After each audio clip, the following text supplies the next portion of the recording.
Hello বন্ধুরা, যারা যারা আমাদেরকে ভালোবাসেন তারা সবাই প্লিজ ফেসবুকে গিয়ে আমাদের নীলস ডায়েরি ফেসবুক পেজটাকে ফলো করে আসবেন।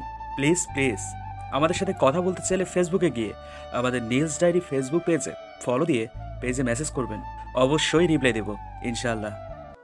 আর কখনো যেন তোর আশেপাশে পল্লব নামে ছেলেটিকে না দেখি। আমার কথা মনে থাকবে তো?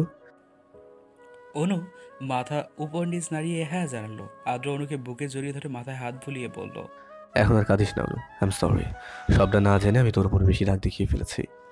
অনু আদ্রের বুকে মাথা রেখে কাঁদতে কাঁদতে বলল, তুমি আমাকে অনেক ভয় পাইয়ে দিয়েছো। আমি খুব ভয় পেয়েছিলাম এই ভেবে যে তুমি আমাকে হয়তো অনেক ভুল বুঝে ফেলেছো, আমাকে হয়তো আর বিশ্বাস করবে না। আমি তোকে অবিশ্বাস করিনি, কিন্তু এক মুহূর্তের জন্য মনে হয়েছিল তুই আমাকে ধোঁকা দিয়েছিস। আমি তোমাকে ভালোবাসি, তাহলে অন্য কারোর সাথে কেন প্রেম করতে যাব? কেন তোমাকে ধোকা দিব? তুই আমাকে খুব ভালোবাসিস অনু। হ্যাঁ, আমি তোমাকে খুব ভালোবাসি। আদ্র অনুর দিকে তাকিয়ে অনুর গালে আলতো করে হাত রেখে বলল, তাহলে আমার একটা কথা রাখবি? কি কথা বলো? তোকে আজ আমাকে বিয়ে করতে হবে। আদ্র, আমি তোমাকে সেদিন কি বললাম? আমার সামনে পরীক্ষা। আমি তোকে বিয়ের পরেও পড়তে দেবো। তোর পড়াশোনায় কোনো অসুবিধা হবে না। বিয়েটা করে ফেললে আর কোনো ভয়ও থাকবে না। কেন বুঝছিস না? অনু আদ্রের দিকে তাকিয়ে রইল।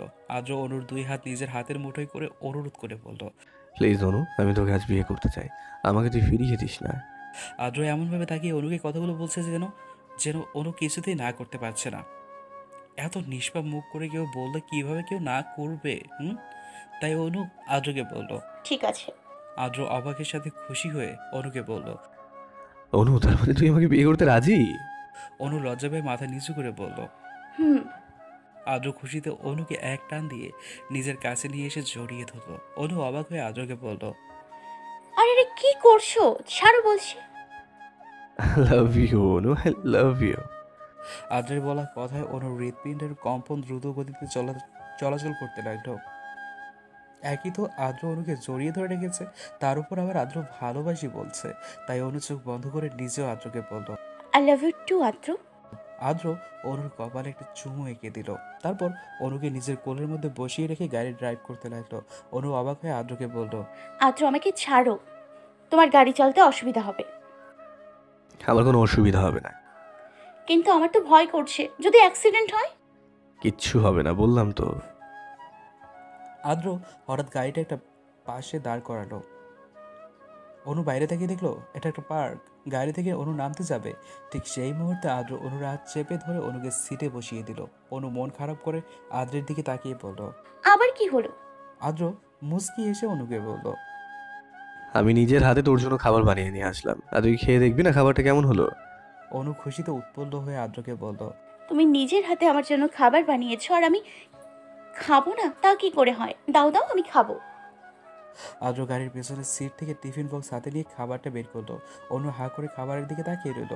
আদ্র অনুর প্রিয় খাবার চিংড়ি মাছের মালাইকারি রান্না করে এনেছে, সাথে ফ্রাইড রাইস আবার চিকেন ফ্রাইও এনেছে। অনু অবাক হয়ে তাকিয়ে রইল। আদ্র অনুর তাকানো দিকে হেসে বলল, আরে তাকিয়ে থাকবি নাকি খেয়েও দেখবি? আয় তোকে আমি নিজে হাতে খাইয়ে দিচ্ছি। অনুও বারণ করলো না। আদ্রের হাতে খাবার খেতে অনুর খুব ভালো লাগে, তাই অনু হা করলো। আদ্র অনুকে খাইয়ে দিতে লাগলো। খাওয়ার সময় অনুর মুখের চারপাশে খাবার লেগে যাওয়ায় অনু বারবার মুখ মুছে নিচ্ছিল। আদ্র অনুর কাণ্ড দেখে এইভাবে মুখ মোছার কি আছে রে?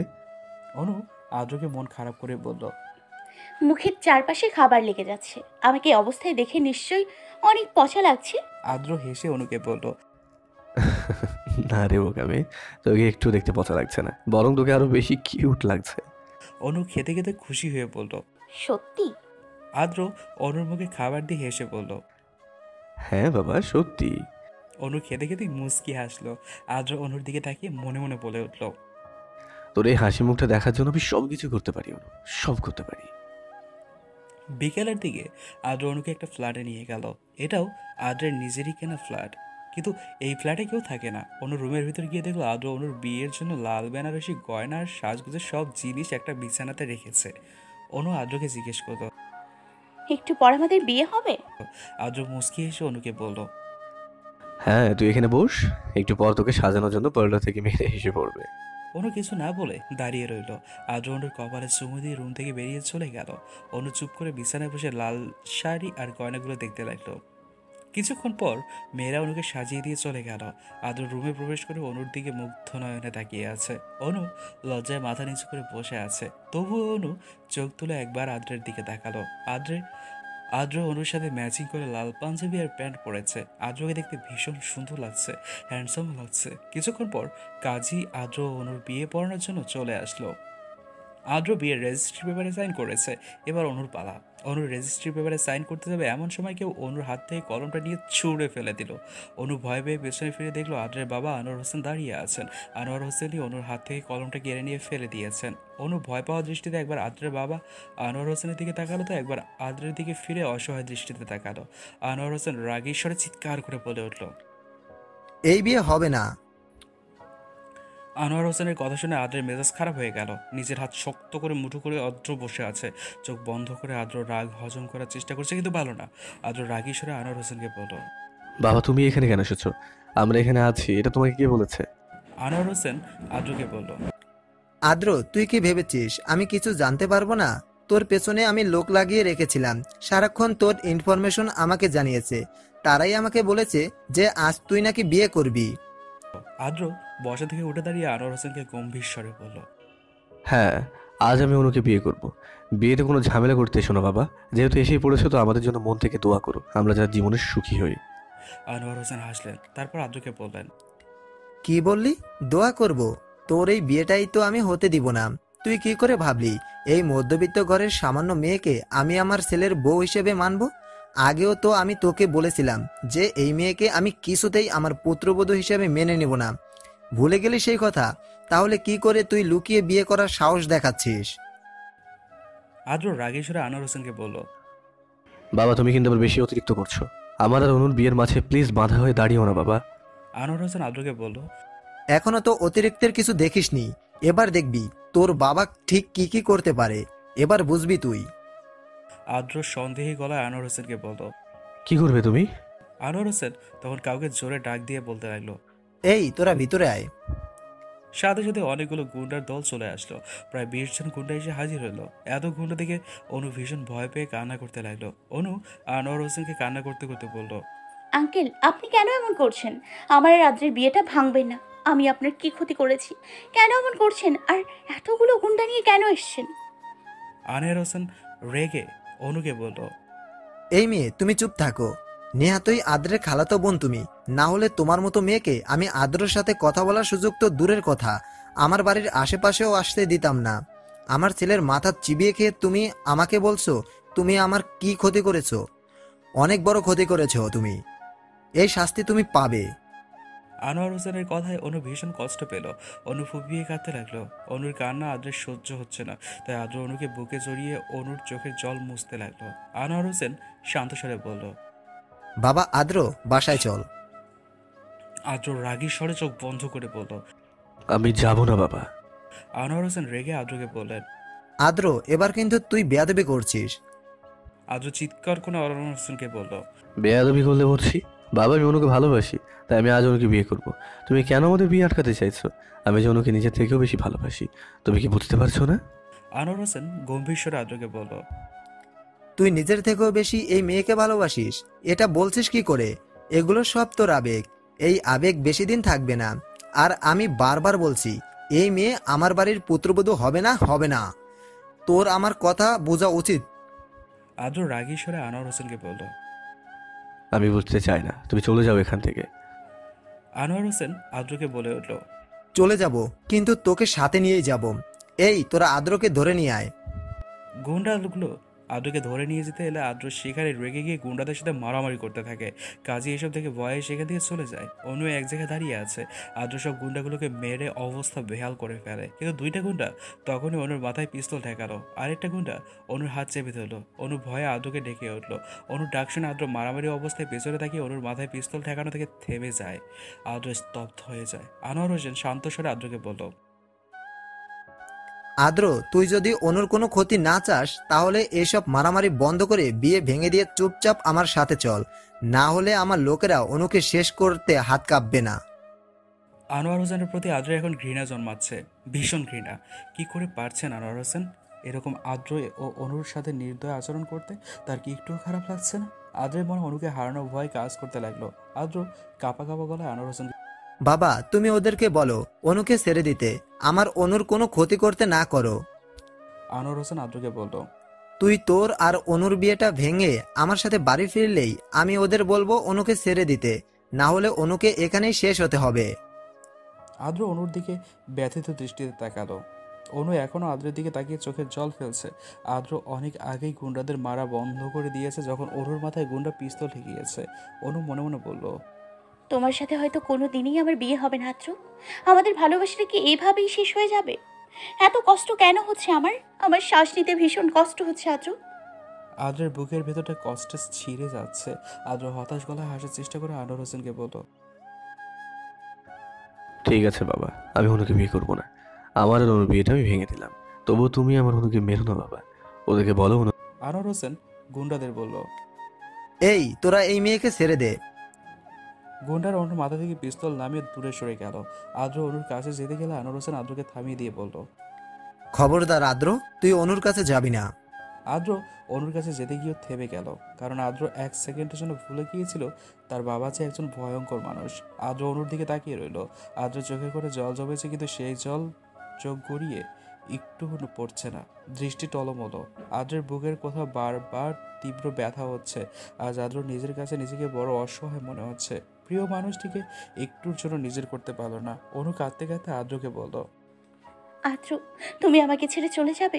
আমাকে কি তুমি ভুলে যাবে? আদ্র মুখ ঘুরিয়ে অনুর দিকে তাকালো। অনুর কান্না কিছুতে আদ্র আর দেখতে পারবে না। আদ্র আনোয়ার হোসেনকে গম্ভীর স্বরে বলল, বাবা চলো ওখান থেকে। আনোয়ার হোসেন আদ্রকে বলল। চল। অনু পাথরের মতো এখনো দাঁড়িয়ে আছে। আনোয়ার হোসেন অনুর দিকে তাকিয়ে বলল, এই মেয়ে, তুমি এখানে দাঁড়িয়ে আছো কেন? বের হও আমার ফ্ল্যাট থেকে। তোমাকে যেন এখানে কিছুক্ষণ পরে এসে আর না দেখি। আনোয়ার হোসেন আদ্রকে নিয়ে চলে গেল, সাথে গুন্ডগুলো চলে গেল। অনু এখনো দাঁড়িয়ে আছে। এক সময় পর অনু মাটিতে বসে পড়ে কাঁদতে লাগলো। অনু চিৎকার করে বলতে লাগলো, আমার সাথে কেন এমন হয়? আদ্র, তুমি চলে গেলে, আমাকে তুমি ভুলে যাবে? আমাদের তো আজ বিয়ে হওয়ার কথা ছিল, তাহলে কেন সব এভাবে শেষ হয়ে গেল? আমার কপালে তো খারাপ কেন? আমার কপালে কেন সুখ সয় না? আদ্র নিজের বাসায় গিয়ে ড্রয়িং রুমের সবকিছু ভেঙে ফেলতে লাগলো। একটা আসবাবপত্র বাদ নেই যেটা আদ্র ভাঙেনি। আদ্রের মা রেহানা পারবেন আদ্রকে শান্ত হতে বললো। আদ্র শান্ত হতে পারলো না। আদ্রের মন অনুর জন্য পুড়তে লাগলো। আদ্র একসময় নিজের রুমে গিয়ে দরজা বন্ধ করে দিয়ে চিৎকার করতে লাগলো। দরজার পিঠে হেলান দিয়েই আদ্র নিজের মাথার চুল টেনে ছিঁড়তে লাগলো। একসময় রাগের নিঃশব্দে আদ্র কাঁদতে লাগলো। আদ্র মনে মনে বলল, আই এম সরি অনু, আমি তোকে ভীষণ কষ্ট দিয়ে ফেলেছি। আমি যে নিরুপায়, এছাড়া কোনো উপায় ছিল না তোকে বাঁচানোর জন্য। আমাকে বিয়ে ভেঙে চলে আসতেই হলো। না জানি এখন তুই কেমন আছিস, খুব দেখতে ইচ্ছে করছে তো তোকে, কিন্তু আমি যে তোকে দেখতে যেতেও পারবো না। অনু রাস্তায় হাঁটতে লাগলো। একসময় একটা রিক্সা করে অনু নিজের বাসায় চলে গেল। আরমান রহমান ড্রয়িং রুমে সবাই বসেছিলেন। অনু বাসায় এসেছে দেখলেন, কিন্তু অনুর পরনে লাল বেনারসি জড়ানো দেখে অনুর বাবা আরমান রহমান অনুর দিকে তাকিয়ে রেগে চিৎকার করে বললেন, সারাদিন কোথায় ছিলি? আর তোর পরনে বেনারসি শাড়ি কেন? অনু ভয়ে কাঁপতে লাগলো। কাঁপা কাঁপা গলায় আরমান রহমানকে অনু বলল। আব্বু, আমি সারাদিন।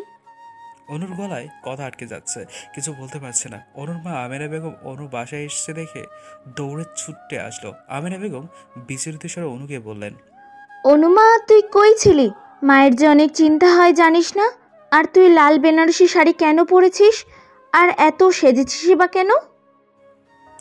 অনু আমেনা বেগমকে বলল। মা, আজ আমার বিয়ে হওয়ার কথা ছিল। অনুর কথা শুনে আমেনা বেগম স্তব্ধ হয়ে গেল। আমেনা বেগম অনুর কথা বুঝতে না পেরে অনুকে বলল, কি বললি? তোর আজকে বিয়ে মানে কি সব বলছিস? অনু আমেনা বেগমকে বলল, হ্যাঁ মা, আদ্রের সাথে আমার আজ বিয়ে হওয়ার কথা ছিল, কিন্তু বিয়েটা হলো না। আদ্রের বাবা মানে আঙ্কেল আটকে দিল আমাদের বিয়েটা, হতে দিল না আমাদের বিয়েটা। আমেনা বেগম অবাক হয়ে অনুর কথা শুনে চুপ করে রইল। কিন্তু অনুর বাবা আরমান রহমান রেগে অনুর সামনে এসে দাঁড়িয়ে অনুর গালে ঠাস করে একটা থাপ্পড় বসিয়ে দিল। জোরে থাপ্পড় দেওয়ার কারণে অনু আমেনা বেগমের উপরে হুমড়ি খেয়ে পড়ল। তারপর আমেনা বেগমকে জড়িয়ে ধরে অনু কাঁদতে লাগলো। আরমান রহমান রাগী স্বরে বলতে লাগলো, ছি, এমন মেয়ের বাবা আমি? ভাবতে আমার ঘৃণা লাগছে। শেষে কিনা লুকিয়ে তুই অদ্যকে বিয়ে করতে যাচ্ছিলি। অনু শুধু কাঁদতে লাগলো। আমেনা বেগম আরমান রহমানকে বলল। তুমি আমার মেয়েকে থাপ্পড় দিতে পারলে? আরমান রহমান আমেনা বেগমকে রেগে বলল। হ্যাঁ পারলাম। তোমার মেয়ে যে দিন দিন অসভ্য বেয়াদব হয়ে যাচ্ছে এখন তো নিজের চোখে দেখতে পেলে। কেন দুনিয়ার কি ছেলে অভাব পড়েছিল? তাহলে তোমার মেয়ে অদ্যকেই কেন বিয়ে করতে যাচ্ছে? আদ্যের বাবা প্রচুর অহংকারী মানুষ, তার প্রচুর টাকা গরম। আমরা মধ্যবিত্ত সাধারণ ঘরের মানুষ। আদ্যের বাবা যে কোনোভাবেই তোমার মেয়েকে নিজের ছেলে বউ হিসেবে মানবে না, তা কি তোমার মেয়ে জানতো না? অনু কান্নাজড়িত স্বরে আরমান হোসেনকে বলল। ভালোবাসা তো কোনো পাপ না বাবা। আমি তো শুধু আদ্রকে মন থেকে ভালোবেসেছি, আর আদ্রও আমাকে খুব ভালোবাসে। ভালোবাসা কি কোনো অপরাধ বাবা? আরমান রহমান চেঁচিয়ে উঠে অনুকে বলেন। ভুল মানুষকে ভালোবাসা সবচেয়ে বড় অপরাধ, আর তুই সেই অপরাধটাই করেছিস। আমার মেয়ে এত অন্যায় করে বেড়াবে আর আমি চুপ করে বসে থাকবো? তা তো হয় না। আগামী শুক্রবারে আমি তোর বিয়ে দেব, তাও আমার পছন্দ করা ছেলের সাথে। অনু আরমান রহমানের কথা আটকে উঠে বলল। এসব তুমি কি বলছো বাবা? আরমান রহমান অনুকে গম্ভীর স্বরে বলল। হ্যাঁ আমি ঠিকই বলেছি, আগামী শুক্রবার আমার পছন্দের ছেলের সাথেই আমি তোর বিয়ে দেব। তুই আর একটা কথাও বলতে পারবি না। হ্যালো বন্ধুরা, যারা যারা আমাদেরকে ভালোবাসেন তারা সবাই প্লিজ ফেসবুকে গিয়ে আমাদের নিউজ ডায়েরি ফেসবুক পেজটাকে ফলো করে আসবেন।